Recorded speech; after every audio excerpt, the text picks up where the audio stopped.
Hello friends, I am doctor Ankit Pandey and welcome to my YouTube channel. तो friends, आप लोग कैसे हैं? मैं ये आशा करता हूँ कि आप लोग घर पे ही रहें और स्वस्थ रहें। तो फ्रेंड्स, आज जो हम लेक्चर पे बात करेंगे वो है कोरोना के न्यू स्ट्रेन और उसके कुछ सिम्टम्स और उसके लिए कुछ होम्योपैथी मेडिसिन। बट लेक्चर शुरू करने से पहले मैं आप लोग को ये बता दूं कि अगर आप पेशेंट हैं तो आप कोई भी मेडिसिन लेते हैं, चाहे वो एलोपैथी हो, होम्योपैथी हो या आयुर्वेदिक हो, तो लेने से पहले एक बार पहले डॉक्टर से कंसल्ट कर लें।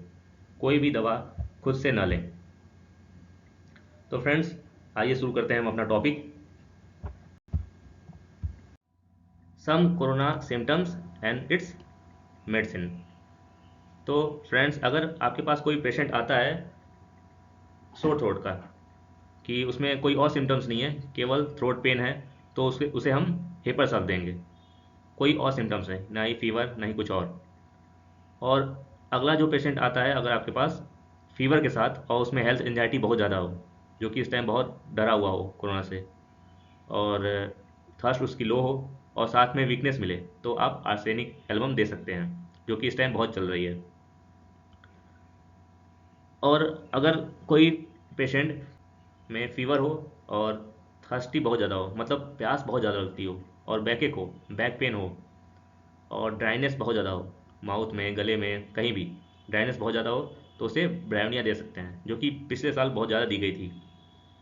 अगर कोई पेशेंट आके बोलता है कि उसे कोल्ड वाटर डिज़ायर है, फीवर में भी उसे ठंडा पानी पीने का मन कर रहा है, ठंडी चीज़ें खाने का मन कर रहा है, यहाँ तक कि खाना भी ठंडा खा रहा है, तो उसे फास्फोरस दे सकते हैं। इसके अलावा अगर कोई पेशेंट ऐसा कहे कि उसमें बहुत ज़्यादा डलनेस है, हेडेक है, हैवीनेस ऑफ आईज है, मतलब आई के ऊपर थोड़ा सा भारी भारी सा लग रहा है और साथ में हेडेक रह रहा है, और लो थर्स्ट है, ज़्यादा प्यास नहीं लग रही है, और इसमें ड्राइनेस हो भी सकता है, नहीं भी हो सकता है, तो इसलिए नॉट मच ड्राइनेस, तो इसे हम जलसीमियम देंगे। तो ऐसा ही एक और पेशेंट है, अगर कोई पेशेंट आकर बोलता है कि उसे थ्रोट पेन है with dryness but not much thirst, मतलब उसमें थ्रोट पेन है, ड्राइनेस भी है, बट थर्स्ट ज़्यादा नहीं है, और थ्रोट में म्यूकस बन रहा है, हॉर्सनेस है, तो उसे एलुमिना दिया जा सकता है। अगला जो सिम्टम है वो है लेफ्ट साइडेड थ्रोट पेन। अगर है तो उसे जिंको बाइलोबा दे सकते हैं। केवल थ्रोट पेन है इसमें, लेफ्ट साइडेड, और कुछ नहीं है। इसी तरह अगर सिर्फ राइट साइडेड थ्रोट पेन है तो उसे एम दे सकते हैं। अगर पेशेंट आपसे बोल रहा है कि उसे इरिटेशन से एमरेशन है, डिस्निया है और वीकनेस है, मतलब उसे उसकी सांस फूल रही है और वीकनेस लग रहा है, और इसी के साथ इरिटेशन से आराम मिल रहा है, तो आप उसे कार्बोवेज दे सकते हैं। इसी तरह some time oxygen level decrease होने पर आर्सेनिकम एल्बम दी जा रही है, बट हर केस में नहीं, कुछ केसेस में।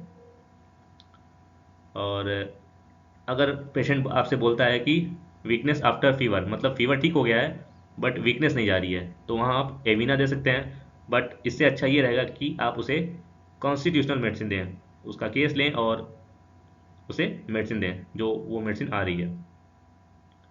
अगर पेशेंट बोल रहा है कि उसे डायरिया है, फीवर है, वीकनेस है, तो यहाँ पर आर्सेनिक एल्बम भी है, नक्स मोमिका भी है और चाइना भी दे सकते हैं। इनमें से कोई एक मेडिसिन दी जा सकती है।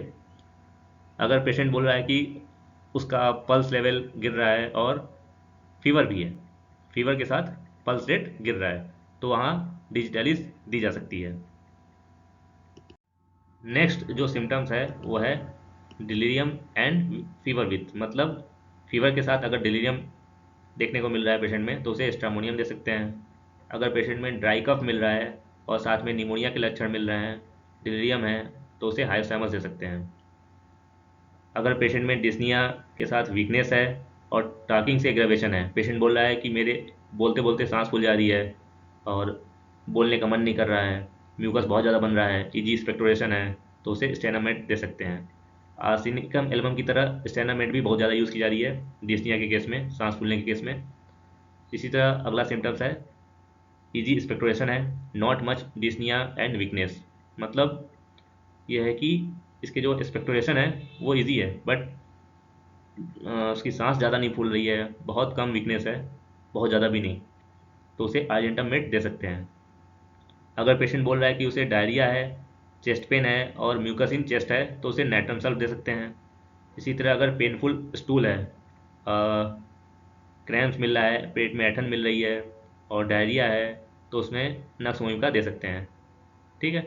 उसी तरह अगर कफ डे टाइम और लाइंग से एमरेशन है, मतलब उसे दिन में बहुत ज़्यादा खांसी आ रही है और लेटने से आराम हो रहा है, तो उसमें मैग्नम एसिटिकम दे सकते हैं।